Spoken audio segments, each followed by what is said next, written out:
우리 본문 말씀은 마태복음 16장 16절 말씀입니다.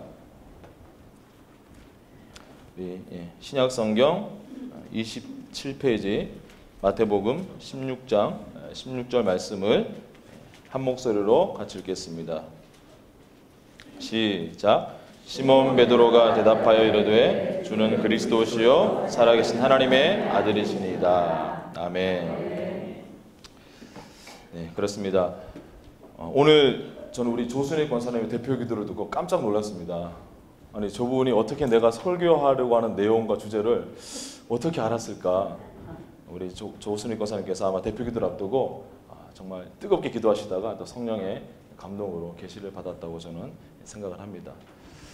지난 8월 14일부터 18일까지 우리 프란치스코 교황이 한국을 방문했었죠. 그래서 그분의 짧지만 강렬했던 그 방문에 대해서 한 일간지가 이렇게 요약을 했습니다. 아픈 한국의 깊은 치유.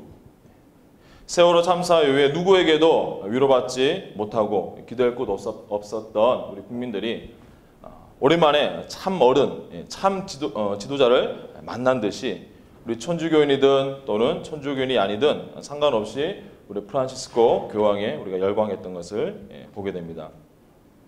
그분이 남긴 어록과 그의 모습을 보면 정말 그분의 진정성과 그리고 힘든 사람들과 함께 공감하고자 하는 그분의 마음을 느낄 수가 있었습니다. 저는 그분의 어록 중에 말 중에 그 해미읍성에서 있었던 제6차 아시아 청년대회 폐막 미사에서 했던 그 말이 참 저에게 신선한 도전과 영감으로 다가왔습니다. 이렇게 말씀하셨습니다. 우리는 깨어 있어야 합니다. 잠들어 있는 사람은 아무도 기뻐하거나 춤추거나 환호할 수 없습니다. 저는 특별히 개신교 목사로서 프란치스코 교황을 보면서 우리 한국교회와 한국교회 지도자들이 본받을 점이 참으로 많다고 생각을 했습니다. 그러나 인간적으로 볼 때 그렇게 겸손하고 청빈하며 또 귀감되는 삶을 사는 프란치스코 교황이라 할지라도 하나님의 말씀인 성경의 토대 위에 서 있는 우리 개신교인들은 그분이 믿고 있는 비성경적인 교리들에 대해서는 교황 스스로가 말한 것처럼 우리가 깨어 있어야 할 필요가 있습니다. 그것은 흡사 달라이 라마가 우리 한국에 와서 정말 너무나 좋은 선행을 많이 베풀고 자비를 베풀고 가서 우리가 감동을 받지만 그분의 티베트 불교의 교리를 우리가 수용할 수 없는 것과 같은 이치입니다. 아마 성경에서 천주교와 개신교를 가르는 가장 대표적인 성경 구절이 바로 오늘 저와 여러분이 읽었던 마태복음 16장 16절의 베드로의 위대한 신앙 고백일 것입니다. 16절에서 베드로는 예수님을 향해서 주는 그리스도시요 살아계신 하나님의 아들이시니다 라고 고백을 합니다. 이어서 예수님은 17절에 네가 복이 있도다 이를 네가 알게 하니는 혈육이 아니요 하늘에 계신 내 아버지시니라 라고 크게 베드로를 칭찬하십니다. 그리고 바로 이어서 18절에 예수님은 너는 베드로라 내가 이 반석 위에 내 교회를 세우리니 음부의 권세가 이기지 못하리라 라고 선포하십니다. 그러면서 19절에서 예수님은 베드로에게 내가 천국 열쇠를 내게 주리니 네가 땅에서 무엇이든지 매면 하늘에서도 매일 것이요 네가 땅에서 무엇이든지 풀면 하늘에서도 풀리리라 라고 말씀하십니다.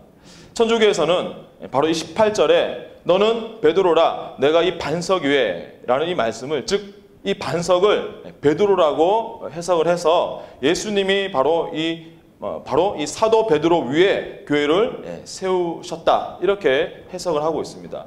그렇기 때문에 이제 천주교에서는 그리스도께서 베드로에게 천국 열쇠를 주셨다는 이 말씀은 뭐냐면 그리스도를 대신하여서 세상의 교회를 다스릴 권한을 그 베드로에게 부여했다는 것으로 그들은 해석을 하고 있습니다.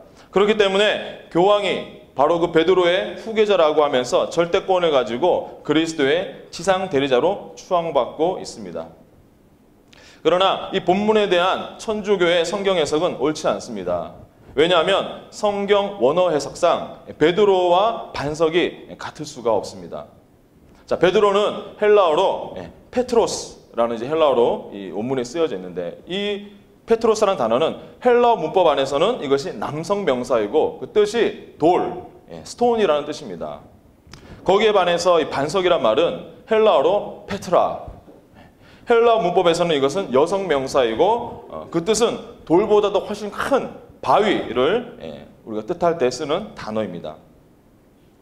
그렇기 때문에 이 본문을 성경적으로 우리가 성령님 안에서 바르게 해석한다면 이렇게 해석할 수 있을 것입니다. 너의 이름은 베드로, 즉 페트로스이다. 그리고 네가 예수님은 그리스도시요 하나님의 아들입니다 라고 고백한 진리는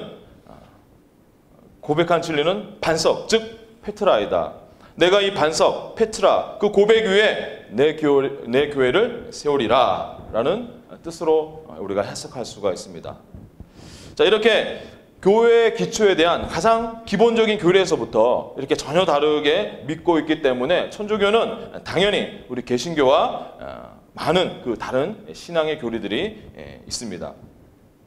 원래 오늘 저는 일부 설교를 준비하면서 다른 주제의 설교를 준비를 하고 있던 중에 제가 예전부터 하고 싶었던 주제가 있었는데, 근데 오늘 주 초에 우리 교회 성도님 한 분이 이제 아마 다른 우리 교회 성도님들에게 경각심을 주시려고 좋은 의도에서 단체 카톡 메시지를 이렇게 보내셨습니다. 제가 이제 그 메시지를 저에게도 와서 제가 딱 읽었는데, 근데 그 카톡 메시지에 너무도 극단적인 그런 내용을 보고, 아, 우리 성도님들이 천주교에 대해서 많이 오해하고 있구나라는 생각을 했고, 간단하게나마 그것에 대해서 이렇게 좀 설명을 해야 할 필요를 느껴서 오늘 이 말씀의 주제를 오늘 이것으로 바꿔보았습니다.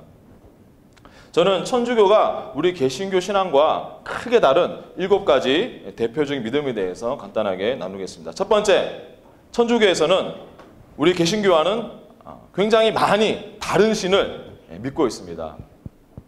천주교에서는 예수님의 어머니 마리아를 신으로 만드는 5가지 교리가 있습니다. 첫 번째는 마리아 종신 처녀설입니다. 즉 마리아는 평생 처녀였다는 것입니다.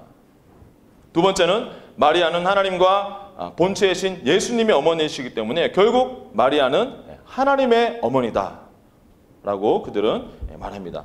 세 번째는 마리아 무죄 잉태설입니다. 즉 마리아는 원죄에 물들지 않은 채로 모든 인류가 다 원죄를 타고 태어났는데 마리아만큼은 원죄 없이 태어났다라고 주장합니다. 네 번째는 마리아 평생 무죄설입니다. 마리아는 원죄에 물들지 않고 태어났기 때문에 평생 죄를 짓지 않고 살았다는 것입니다. 마지막 5번째는 마리아 부활 승천설, 즉 마리아는 죽은 후에 부활 승천했다는 것입니다. 우리 프란시스코 우리 교황이 머물 때 아주 집도했던 큰 행사가 바로 성모 승천 그 기념하는 것은 미사였죠. 자, 이렇게 천주교 안에서 신이 된 마리아의 그 역할은 천주교 교리서에 보면 하나님이 모든 은총이 마리아를 통해서 오고 마리아는 예수님의 어머니이기 때문에 우리 기도가 마리아를 통해서 전달될 때 가장 효과적이라고 그렇게 말합니다. 그러면서 실제로 예수님이 마리아를 통해서 탄생하셨기 때문에 마리아는 예수님의 구속 사업에 직접적으로 동참한 것이므로 실제로 마리아를 믿지 않으면 구원받기 어렵다고까지 가르치고 있습니다. 간단하게 말하면 천주교에는요, 예수님과 같은 분이 한 분 더 계신 것이라고 우리가 정리할 수 있겠습니다. 두 번째, 우리와 크게 다른 천주교의 믿음이 어떤 것이 있냐면 천주교에서는 우리와는 다른 성경을 가지고 있습니다. 우리 개신교에서는 39권의 구약 성경을 가지고 있지만 천주교는 도비아서, 유디서, 마카비상, 마카비아, 지혜서, 집회서, 바룩서 이렇게 7권의 외경까지 포함한 총 46권의 구약 성경을 가지고 있습니다. 이 외경의 내용들을 보게 되면 자살이라든지 이런 암살 행위까지도 정당시 되는 내용들이 있고 또 공로를 통해서 구원받는 것, 또 구제를 많이 해서 구원받는다는 내용들이 또 많이 있습니다. 그리고 죽은 자를 위해서 기도하는 내용들도 그런 교훈들이 포함되어 있는 것들을 우리가 보게 됩니다. 자, 우리가 구약 성경을 쭉 읽다가 만약에 우리가 외경을 읽는다고 가정할 경우에 아마 우리는 전혀 다른 세계에 들어간 것 같은 그런 느낌을 아마 받게 될 것입니다. 때문에 이러한 외경의 특성 때문에 과거에 원래 구약 성경이 고대 이스라엘어 히브리어로 적혀져 있는데 히브리어의 버전의 모든 성경에는 이 외경이 단 한 번도 정경으로 인정된 때가 없었습니다. 그리고 신약 성경의 기자들은 이 외경에서 단 한 구절도 인용한 적이 없습니다. 그리고 천주교회는 기록되지 않고 말로 전승되어 오는 예수님의 말씀을 의미하는 유전이라는 것이 있습니다. 그런데 참으로 위험스러운 것은 뭐냐면 천주교에서는 언제나 같은 문제에서 성경의 교리와 그리고 전해 내려오는 예수님의 유전의 그 두 교리가 부딪힐 경우에는 항상 압도적으로 유전의 권위를 부여한다는 것입니다. 여러분, 전해 내려오는 이야기를 기록된 성경보다 더 신뢰한다는 것은 우리로서는 참으로 이해하기 어려운 점입니다. 천주교의 신앙가는 한마디로 말하면 천주교는 완전하기 때문에 성경이 없어도 건재할 것이며 유전에, 즉 이 내려오는 전승의 모든 진리가 다 들어있기 때문에 걱정할 것이 없다라는 것이 카톨릭의 성경관입니다. 자, 세 번째, 우리 개신교와 크게 다른 천주교의 믿음은 뭐냐면 예수님의 십자가 희생 제사가 계속 반복해서 드려지고 있다는 것입니다. 천주교 사제인 존 오브라이언은 그의 책 The Face of Millions에서 미사의 절차를 다음과 같이 설명합니다.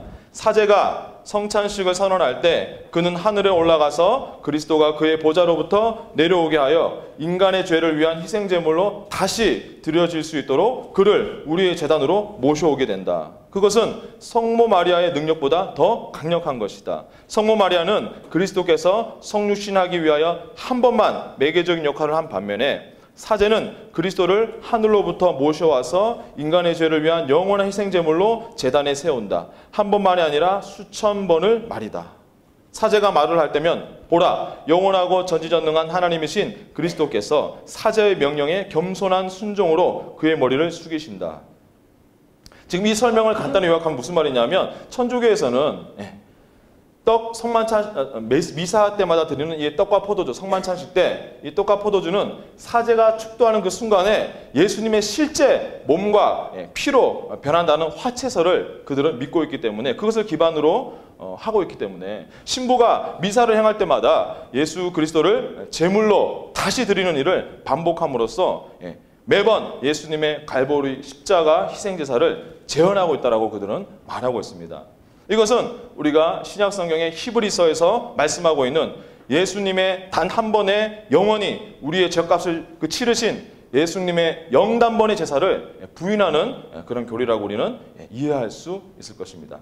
자, 네 번째, 우리 개신교와 크게 다른 이 천주교의 믿음은 뭐냐면 바로 인간을 신격화한다는 것입니다. 그 천주교에서는 예수님이 사도들 가운데서 베드로를 으뜸하는 자로 세우셔서 지상에 있는 모든 교회의 최고 높은 자로 세우셨고 실제로 교회를 치료할 권한을 베드로에게 주셨으며 또 이 베드로에게 주어진 모든 권한들을 그의 계승자에게 의해서 세상 끝날까지 행사되도록 그런 교리를 구축을 했는데 바로 이 베드로의 계승자는 다름 아닌 로마의 교황들이라고 하는 것입니다. 자, 그것을 위해서 그들에게는 교황 무호설이라는 교리가 있습니다. 교황은 오류가 없다. 교황은 실수나 잘못을 범하지 않는다는 것입니다. 그리고 그들은 교황의 면제권을 믿습니다. 교황은 사람들의 죄를 용서해 줄 수 있을 뿐만 아니라 모든 죄의 형벌을 면제해 줘서 지옥에 가지 않게도 할 수 있는 권한이 교황에게 있다라고 그들은 믿고 있습니다. 자, 다섯 번째, 우리 기독교, 개신교 믿음과 크게 다른 천주교의 믿음은 바로 믿음으로만 구원을 얻을 수 없다고 그들은 믿고 있습니다. 천주교에서는 구원은 하나님의 은혜 플러스 인간의 행위가 합해져서 되는 것이라고 그들은 정했습니다. 그들은 구원받기 위해서는 반드시 세례를 받아야 된다라고 그들은 그 교리를 정리를 했고 세례를 받아야지만 하나님의 자녀로 인침을 받는다고 합니다. 그러나 우리가 성경을 잘 아시는 분들은 아시겠지만 예수님께서 십자가에서 돌아가셨을 때 예수님의 그 양옆에 강도가 두 사람이 있었습니다. 한 강도는 예수님으로부터 직접 네가 오늘 나와 함께 낙원에 이르렀다라는 구원의 약속을 받았습니다. 그 강도는 태어나서 처음으로 그 십자가상에서 예수님을 처음 만났습니다. 예수님이 십자가에서 내려와서 그 강도에게 세례를 준 적이 없습니다. 그럼에도 불구하고 그 강도는 오직 믿음으로 구원을 얻었습니다. 자, 그러면서 이 천주교에 주장하기를 의롭다함을 받아서 영원한 생명을 받은 영혼도 자기의 잘못으로 대죄 하나만 범해도, 천주교에는 대죄, 중죄, 소죄가 있습니다. 그 대죄를 범하는 순간 고스란히 영생의 선물을 잃어버리고 다시 마귀의 우란으로 돌아가게 된다라고 그들은 주장합니다. 그리고 그런 사람도 다시 고해성사를 통해서 대죄를 용서받으면 다시 그 영원한 생명을 회복받는다는 것입니다. 즉 간단히 정리하면 구원을 얻었다, 잃었다 수시로 변동하게 되는 것이고, 결국 그들은 마지막 죽음의 순간에야 본인이 구원받았는지 안 받았는지를 확실히 알 수 있다는 것입니다. 특히 그들이 믿는 공덕구원론이라는 것은 선행에는 참으로 올바른 공로가 있고 그 선행에는 어떤 특별한 보상이 있을 뿐만 아니라 영생 자체도 선행을 통해서 주어질 수 있다라는 이 교리는 천주교가 바로 자신의 선행과 노력에 의존하는 세상의 다른 종교와 같은 그런 자력 종교라는 것을 우리는 알 수가 있습니다. 자, 이것은 바로 에베소서 2장 8절 9절 말씀. 너희는 그 은혜에 의하여 믿음으로 말미암아 구원을 받았으니 이것은 너희에게서 난 것이 아니요 하나님의 선물이라 행위에서 난 것이 아니니 이는 누구든지 자랑치 못하게 함이라 라는 이 말씀과 정면 배치되는 것입니다. 자, 여섯 번째, 개신교의 신앙과 크게 다른 천주교의 믿음은 뭐냐면 바로 그들은 연옥설을 믿습니다. 천국과 지옥 사이에 연옥이라는 데가 있는데, 사람이 죽은 다음에 이제 그 연옥에 있는 사람이 죽은 다음에는 죄의 그림자도 없고 정말 완전히 깨끗한 영혼은 다 천국으로 가고, 대죄, 즉 큰 죄 중에서 하나님과 영영 등을 진 사람들은 지옥으로 가고, 나머지 사람들, 이제 소죄를 지었던 이 작은 죄를 가지고 있는 이 사람들은 그 죄에 대한 적당한 보석을 그곳에서 포인트를 쌓아가지고 완료를 하면은 천국에 갈 수 있고, 그리고 이제 그 연옥에 머무는 기간도 바로 어떤 일시적인 형벌을 그들이 충분히 받으면서 불 가운데 고통을 받고 있을 때에 땅 위에 있는 사람들이 그들을 위해서 미사 드리고 기도하고 헌금하고 경건한 행위를 쌓으면 그 불 가운데 고통받는 연옥의 기간이 단축된다라고 그들은 믿습니다. 결국 사람이 예수님을 믿지 않고 죽었거나 죄인일지라도 그가 연옥에 가 있는 동안 살아있는 사람들이 그를 위해서 헌금하고 기도하고 고행하고 선행을 하면, 살아서 한 번도 예수님을 안 믿어 영접하지 않았다 할지라도 그 사람에게는 구원받을 수 있는 가능성이 있다는 것이 바로 연옥설입니다. 이 연옥은 아까 말씀드린 구약의 외경에 마카비아서에 나오는데, 이 연옥설은 바로 성경의 우리 핵심 주저하는 가장 반대되는 공로 사상에 근거하고 있습니다. 마지막 일곱 번째, 우리 개신교가 천주교 신앙이 개신교와 가장 크게 다른 마지막 일곱 번째는 뭐냐면 바로 천주교에는 우상 숭배와 많은 미신들이 있습니다. 출애굽기 20장 말씀을 그대로 가져와서 고백하고 있는 우리 개신교에서 하고 있는 그 10계명의 제1계명이 뭡니까? 너는 나 외에는 다른 신을 내게 두지 말라입니다. 그리고 2계명은 뭡니까? 너를 위하여 새긴 우상을 만들지 말고, 또 위로 하늘에 있는 것이나 아래로 땅에 있는 것이나 땅 아래 물속에 있는 것에 어떤 형상도 만들지 말며 그것들에게 절하지 말며 그것들을 섬기지 말라입니다. 근데 여러분, 천주교의 10계명은요 이 두 가지를 합쳐서 한 계명으로, 첫 계명으로 이렇게 줄였습니다. 천주교 교리 제1권 제28제를 보면 10계명 제1계명이 뭐냐면, 천주교의 10계명 1계명은 하나이신 천주를 만유 위에 공경하여 높이라입니다. 즉 우상을 섬기지 말라는 출애굽기 20장 4절에서 5절 말씀에 이 계명이 빠져 있습니다. 그래서 이 천주교에서는 마리아와 성인들의 형상을 만들고 또 그 앞에 절하고 기도하는 이런 성상 숭배, 그리고 성인들의 해골을 숭배하는 유골 숭배, 그리고 성만찬 때 쓰여진 떡, 아까 말씀드렸죠. 화채살이 뭡니까? 신부가 축도하면 그 떡은 실제로 예수님의 살로 변한다고 믿기 때문에 그 떡은 예수님의 살입니다. 그래서 그 떡 앞에 절하고 떡 앞에서 복을 비는 그런 성체 숭배, 그리고 천사 숭배 등이 만연하고 있는 것입니다. 그리고 그들은 우리가 흔히 뭐 월드컵이나 축구 경기할 때 선수들이 이제 유럽 선수들이 이렇게 많이 십자성호를 이렇게 그리면서 경기장에 들어가는데, 그 십자성호를 그으면 하나님의 축복을 받고 영육에 대한 위험으로부터 보호될 수 있으며 또 사탄이 그것을 무서워한다라고 그들은 믿는 그 미신이 있기 때문에 그런 십자성호를 자주 그리고, 또 물에다가 소금을 넣어서 이제 그 물에 신부가 축복하면 그 물이 성수가 되는데, 이 성수를 뿌리면 질병과 악령들이 추방되는 효과가 있다라고 그들은 믿고 있습니다. 그 외에도 묵주기도, 그리고 죽은 자를 위한 기도와 같은 많은 미신들이 천주교에 있습니다.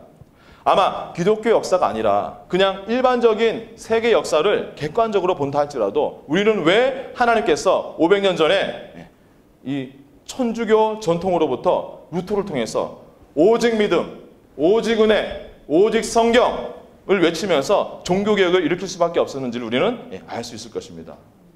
오늘 우리 읽었던 이 본문은 예수님이 칭찬하고 인정하신 베드로의 위대한 신앙 고백입니다. 무엇입니까? 예수님은 그리스도시요 하나님의 아들이시니이다. 여러분, 예수님이 그리스도란 말이 도대체 무슨 뜻입니까? 그리스도가 무슨 뜻이죠? 기름 부음 받은 자라는 뜻입니다. 여러분, 구약시대에는요, 기름 부음을 받아서 임명한 세 가지 직분이 있습니다. 왕과 제사장과 선지자였습니다. 자, 그래서 우리가 예수님은 그리스도이십니다 라는 뜻은 뭐냐면 바로 예수님만이 우리의 참된 왕이시요 제사장이시요 선지자라는 바로 그런 뜻입니다. 어떤 왕입니까? 전능하신 능력으로 사단을 이기시고 마귀의 모든 일을 멸하신 권능의 왕. 어떤 제사장입니까? 십자가에서 우리의 모든 죄를 대신 담당하시고 자신의 몸을 하나님께 희생제물로 드리셔서 영단번의 제사를 드림으로 말미암아 우리를 죄와 사망의 법에서 완전하게 해방시키신 우리의 대제사장. 어떤 선지자입니까? 바로 길과 진리와 생명이 되셔서 오직 그로 말미암아 누구든지 하나님께로 나아가게 하실 수 있는 그 길을 만드신 바로 선지자. 그분이 바로 예수 그리스도이십니다.